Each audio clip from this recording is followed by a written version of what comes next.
জীবনে বিশেষ করে দুইটা পাপ আমরা কেউ করব না ইনশাল্লাহ। বলেন, আপনাদের কি খুব কষ্ট হচ্ছে? দুইটা পাপ জীবনে করবেন না, সবাইকে অঙ্গীকার করতে হবে আজকে। কয়টা? শুনেন, আপনি এক ওয়াক্ত নামাজ পড়েন নাই, আল্লাহ চাইলে মাফ করে দিবে। ভুলে জেনা করে ফেলেছেন, আল্লাহ চাইলে মাফ করে দিবে। ভুলে একজনকে গালি দিয়ে ফেলেছেন, আল্লাহ চাইলে মাফ করে দিবে।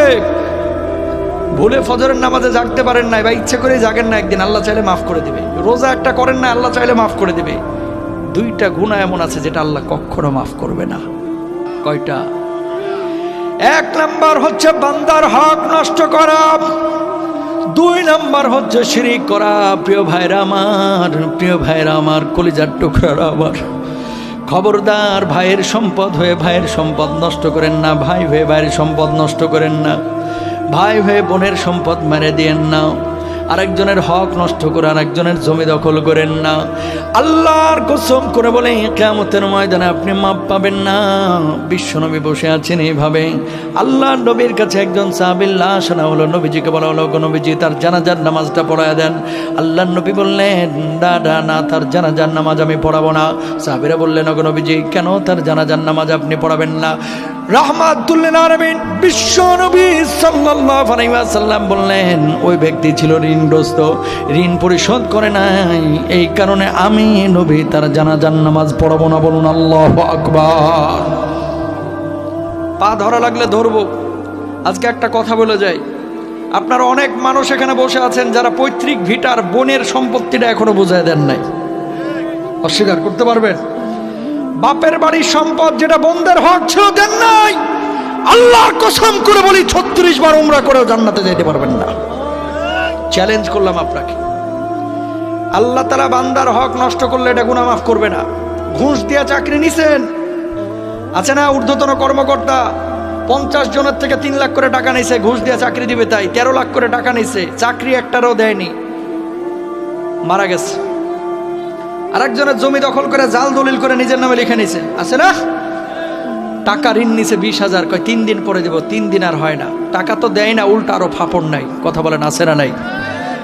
কিয়ামতের ময়দানে এই শ্রেণীর মানুষ, এরা আবার নামাজও পড়ে, রোজাও করে, হজ্জ করে, যাকাতও দেয়।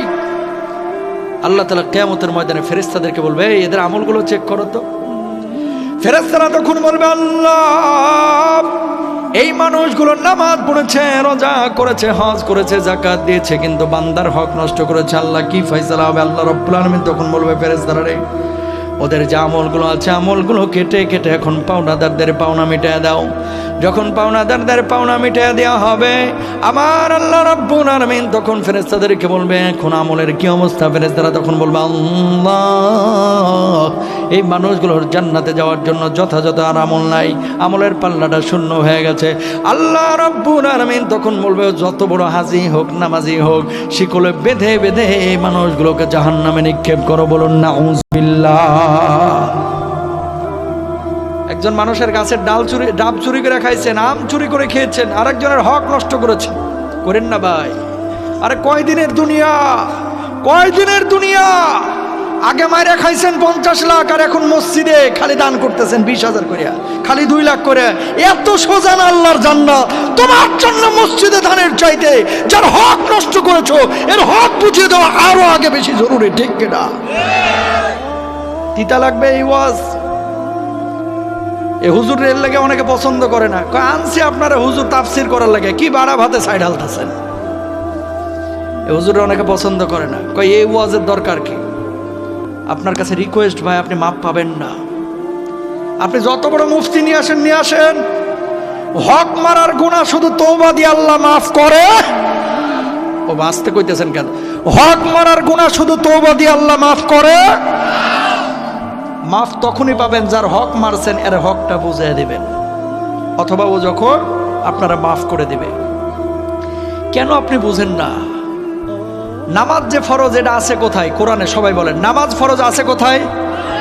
হজ ফরজ আছে কোথায়? রোজা ফরজ আছে কোথায়? নামাজ, রোজা, হজ, যাকাত যে কোরআন আল্লাহ ফরজ করেছে, বান্দার হক নষ্ট না করা, ওই আল্লাহ ওই কোরআনেই ফরজ করেছে। সুবহানাল্লাহ কোন। কিন্তু আমরা বুঝি না। আগে আকাম কুকাম হারাম টারাম সব খাইছে, এখন আইসা মনে করেন মসজিদের ছাদটা ঢালাই দিয়ে দিছে, আছে না? অস্বীকার করতে পারবেন বাংলাদেশে যত মসজিদ আছে না হলে 15-20% মসজিদের কমিটির মধ্যে ভূত আছে। ভূত হয় সুদ খায় না হলে ঘুষ খায়, আছে না নাই? হুজুর এখন খায় না, আগে খাইছি। তো আগে যে খাইছেন ওটার খেসারত কিভাবে দিবেন? হক মারার গুনাহ তো আল্লাহ মাফ করবে না। তাহলে কি করতে হবে? যাদের হক নষ্ট করেছেন এদেরকে খুঁজে বাইর করে হকগুলো আগে বুঝাইতে হবে। বোনেরা বাপের বাড়ির সম্পদ চাইতে হলে কয়, কিরে জরিনার মা, বাপের বাড়ির সম্পদ নিতে হয় না, এই যে আসছিস যাচ্ছিস খাচ্ছিস বসছিস এটাই তো ভালা, বাপের বাড়ির সম্পদ নিস না, আছে না? এদিকে বোনদের সম্পদ দেয় না, ওইদিকে প্রতি বছর উমরা করছে। তোমার উমরা মক্কা শরীফে দাফন হবে, বাংলাদেশে আর আনতে হবে না। জান্নাত এত সোজা না।